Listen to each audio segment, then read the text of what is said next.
So this guy Sneller hires a hitman to kill 2 Supreme Court justices. And you'd think for a job this big, they would get the best assassin of all time, not some clown who's got a 2-for-1 special coupon going on. I mean, this guy is a moron. How's that? Because he strangles one in an adult movie theater, but the other one's only like a few days from death. He's on oxygen, and he can't move on his own. So instead of unplugging his ventilator, Cut off the oxygen.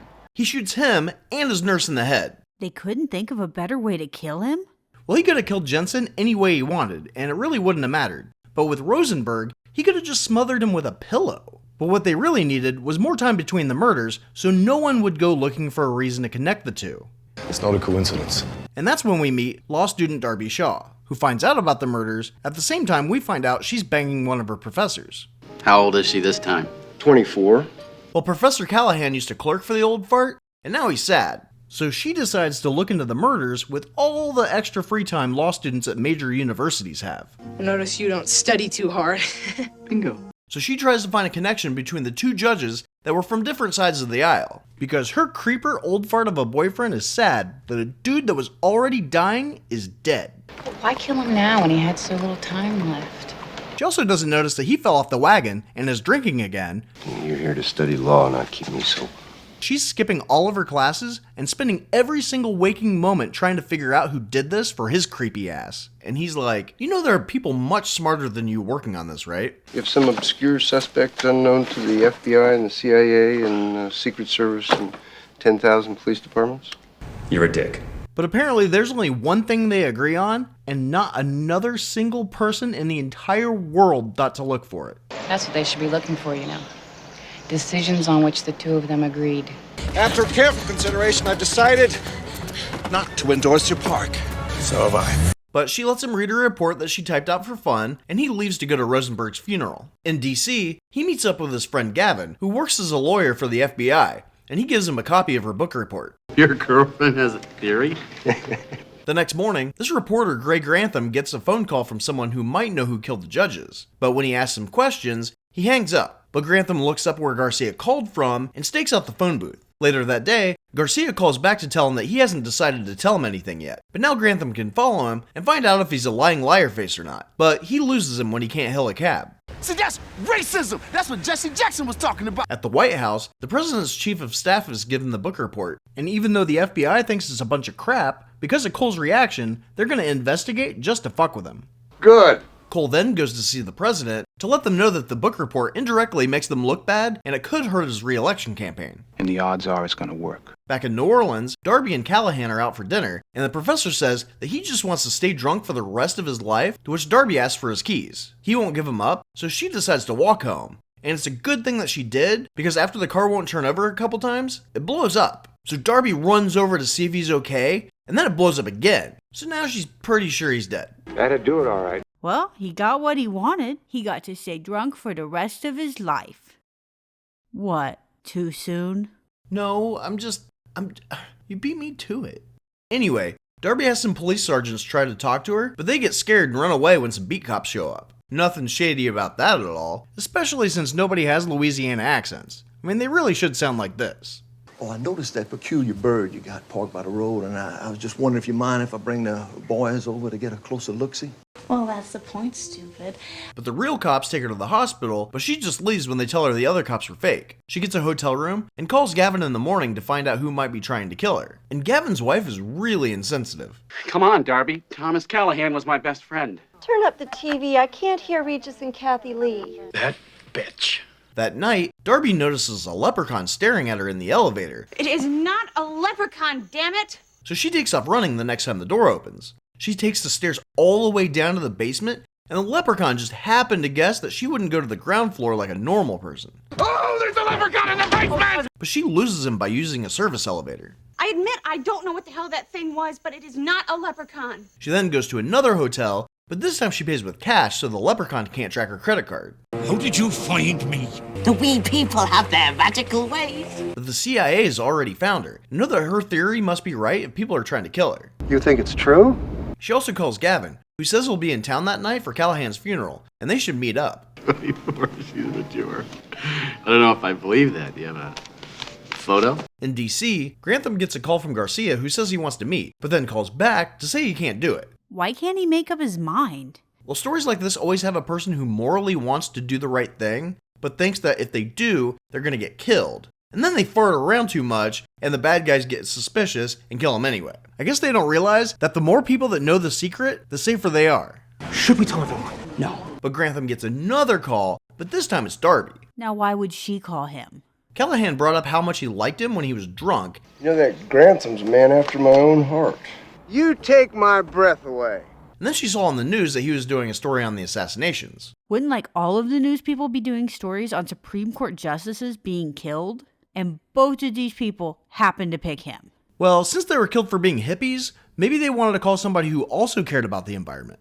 I mean, he does drive a Volvo. There's a lot of gray Volvos out there, okay? You know what that really means? Can't afford the Mercedes. She wants him to do some digging, and then she'll get back to him. So now he has two Garcias. I'd rather you not ask me any more questions. You called me, Darby also called her classmate Alice to meet her at a bar/laundromat so she can tell her to go to her teacher's funeral and tell everyone she's in Denver, which she could have just told her over the phone, but then some creepy guy couldn't follow her to Darby, and she immediately knows he's a creep because he tells her to smile. That son of a bitch. When Alice leaves, he blatantly hits on Darby to buy some time for the leprechaun to show up. I'm back. Do you want to play with me? She sees him and takes off running until she's saved by some random guys who drag him into a bar. Boy, if there's ever a moment for a drink. You only got away because my powers are weak. I'll keep coming back. And since he failed, Sneller calls Kamel, the first assassin, back to handle Darby, which is pretty risky because Grantham on national TV said that he was most likely the killer, and every law enforcement agent is looking for him, especially at airports. The intelligence community can't be blamed for a weakness in the immigration rules. But I'm guessing he has to redeem himself after that first go-around. Probably even gave him a discount, too. What, we'll have a coupon day or something. But I guess he's better than the leprechaun, because while both of them kill in ways that draw more attention to the killing than need be, at least he doesn't run around like a rabid hamster. After the funeral, Darby calls Gavin and tells him when and where to meet tomorrow. She also tells him what to wear so she can find him. Unfortunately, since his phone was tapped, Kamel has that information and doesn't need Gavin anymore, and he dies. So to kill some random law student that no one gives a crap about, he kills the lead lawyer for the FBI? Yeah, he might as well just left a note saying, "Congratulations, you're on the right path." We received a copy of the Pelican Brief 2 weeks ago. It was not considered high priority until Mr. Gavin Verheek was found murdered in New Orleans. The next day, Kamel dresses how she told him and stands where she wants him to, and he's like, "Oh my god, this is totally gonna work." Yes, as a master of disguise, you have no equal, my friend. Thank you for that.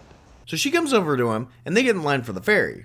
At this point, Kamel thinks that shooting her out in the open is a good idea. It will be finished. He's not even planning on using the pillow his fake beer belly is made out of as a silencer. But he gets shot in the head, and Darby runs away. Who shot him? Well, the fake cop Rupert was there, so it could have been him, but Kamel sucks so bad at his job that he might have shot himself. He's got a right to do as he pleases there. The next day, Darby calls Grantham, and he wants to confirm that she's not a nutbag, because this ace reporter couldn't figure out who recently died in a car bomb that would have ties to a Supreme Court justice, especially a law professor who clerked for him. Maybe she called the wrong guy.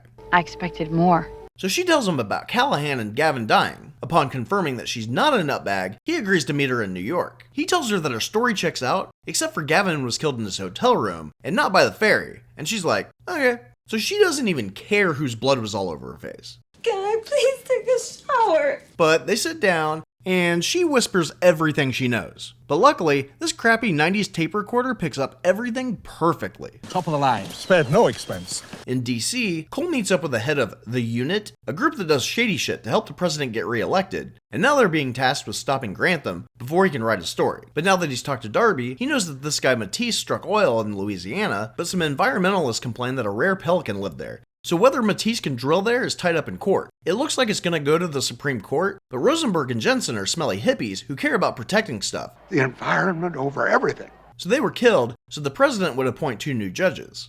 Restructuring the court will be your legacy. The thing is, he's the one that appointed Jensen. He was nominated by this president. He and Rosenberg had almost nothing in common. Almost. So blackmailing Jensen about being gay makes more sense for them. Well, it was the right thing to do, no matter where the body was found. And because it was the early 90s, he probably would have just quit or played ball to keep his secret. Jensen was found 2 hours later in some queer club. But that brings up the question, if this trial's been going on for a while, why didn't Matise bribe the president when he was appointing Jensen to begin with? We almost got caught by the cleaning lady. Anyway, Darby tells Grantham that she's scared to go any further with this, and the next day he gets a message from her saying that she's getting on a plane. Because of this, his boss wants to put him on another assignment because they're already late covering who the next judges might be. But he says no, and his boss tells him to go to a cabin in the woods for the weekend to think. When he's there, he hears way too many dogs barking for being in the middle of nowhere. But I guess they just heard Darby walking through the woods in the rain. See, she pulled a sneaky and left the message to fool anybody that might be looking for her, and then stalked his ass to the cabin. Are they in love now? No, this isn't a love story. I like watching you sleep.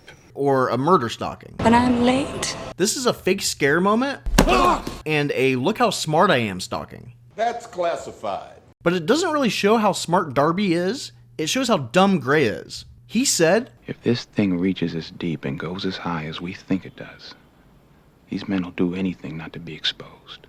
Yet he's going to a property that's in his name while pretending to be on high alert. And on top of that, he went to the place where his boss, who knows that he's in danger, told him to go, knowing that he's the type of person who would give out his information over the phone. How'd you find me?